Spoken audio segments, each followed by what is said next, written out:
This is TechCrunch. Amy Wu, founder of the AI-based mental health app Manifest, has a bold prediction for the next wave of tech. Separately from the AI trend, I think so many people are seeing this loneliness epidemic that's happening with Gen Z, she said. There is no doubt in my mind that there will be unicorns that emerge from those categories to address the loneliness epidemic. Manifest isn't quite a unicorn yet. It's only in its seed stage, having just raised $3.4 million from A16Z Speedrun and a number of other investors. But Wu sees her company as part of a new crop of products trying to mitigate a rise in loneliness. Wu is in her late 20s, right on the cusp of the murky boundary between millennials and Gen Z, but she understands the struggles of the younger generation. A report from Cigna found that 3 out of 5 adults report that they sometimes or always feel lonely. That number is even higher among respondents aged 18 to 22 at 73%. Manifest is the app she wishes she had when she was an undergraduate at Stanford, navigating a competitive, intimidating environment while living on her own for the first time. I really felt like the real world punched me in the face, Wu told TechCrunch. I feel like school teaches you all these things around, here's how to get a job at Facebook or Google or Microsoft or Goldman Sachs, but it doesn't teach you how to go build your own emotional toolkit. When you open the Manifest app, you'll see a pastel gradient orb in the center of the screen. You can hold the button to talk or tap it to type in response to a number of prompts. What's on your mind? What are you worried about? Or what would be useful for us to talk about? Then the app's AI will mirror your language and turn it into an affirmation, which you can turn into a personalized audio meditation. For example, if you tell the app that you're finding it hard to be proud of yourself after running a 5K because you got last place in your age group, totally not pulling from personal experience, it will spit out a couple of affirmations like, I strive to appreciate my progress, no matter how small, or I trust that my commitment to this process will lead to growth in both my physical and mental health.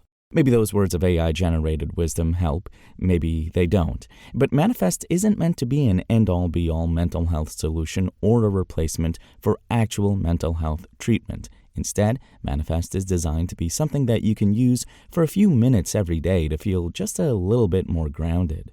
We are a wellness app that's really kind of designed to meet Gen Z where they're already at, Wu said. The real core thesis behind Manifest was like, can we make these bite-sized interactions with wellness super easy and super delightful, where it doesn't feel like a chore to go do Manifest?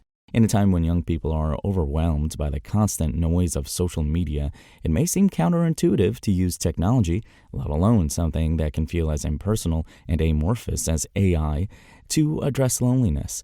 But Wu thinks that if Gen Z is already sucked into their phones, then wellness needs to happen there too. Gen Z is hanging out way less in person, she said. So it's like, what do you give a generation that we've already done this to? Like, the idea that you tell that person to go outside and hang with their friend is an astronomical leap for them. So how do you go and give them something where they're already at?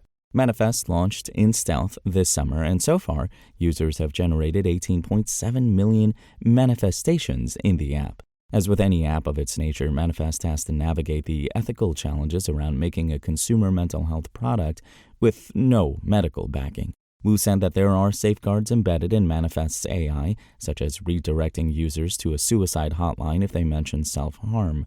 There are some topics like this that Manifest will decline to engage with. From a risk standpoint, this could be a smart move for Manifest. It's dangerous to leverage an experimental AI as a tool to help with something as serious as preventing self-harm. But other startups battling loneliness, like chatbot company Nomi AI, take a different approach. When Nomi AI users open up about thoughts of self-harm, the AI companions won't halt the conversation. Instead, they will try to de-escalate the situation by talking the user through their feelings. Alex Cardinale, the founder of Nomi AI, argues that just stopping a conversation and providing a suicide hotline number could be alienating to someone who's struggling for connection.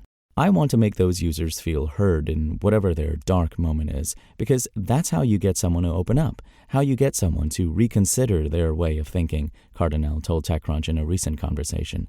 I really want to look at what's aligned with the user rather than what's aligned with the strictest attorney's loss mitigation strategy. Wu doesn't think that Manifest or any consumer app is where people should go if they are in a situation where they need legitimate medical help. But young people are turning to these tools when seeking real medical care isn't accessible. So if Wu is right about the impending unicorn startups that will combat the loneliness epidemic, those companies, and Manifest, will need to tread thoughtfully.